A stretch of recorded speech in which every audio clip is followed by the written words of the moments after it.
Kalyan రాజేశ్వరికి phone చేసి, అమ్మ ఒక గుడ్ న్యూస్ అని కళ్యాణ్ రాజేశ్వరికి చెప్తాడు. అదేంటంటే లక్ష్మి గర్భవతి అయింది అని కళ్యాణ్ రాజేశ్వరికి చెప్పగా, ఇది నాకు గుడ్ న్యూస్ ఏంట్రా అని మనసులో అనుకొని, అవునా చాలా ఆనందంగా ఉంది నాన్న అని అంటుంది. తర్వాత తను ఆ ఊరు నుంచి ఇంటికి వచ్చేస్తుంది.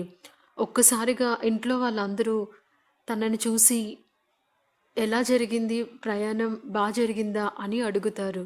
అవును జరిగింది అని తను పైకి వెళ్తూ ఉండగా, కాలికి సైదమ్మ రూపంలో ఉన్నప్పుడు పెట్టుకున్న కాలికి ఒక కడియం వాళ్ళకి కనిపిస్తుంది. సడన్‌గా ఆ కడియం ఏంటి అని రాజేశ్వరిని అడగగా తను షాక్ అవుతుంది. అది కళ్యాణ్ చూస్తాడా? చూడడా? అన్నది ఈరోజు మనం చూద్దాం ఎపిసోడ్‌లో.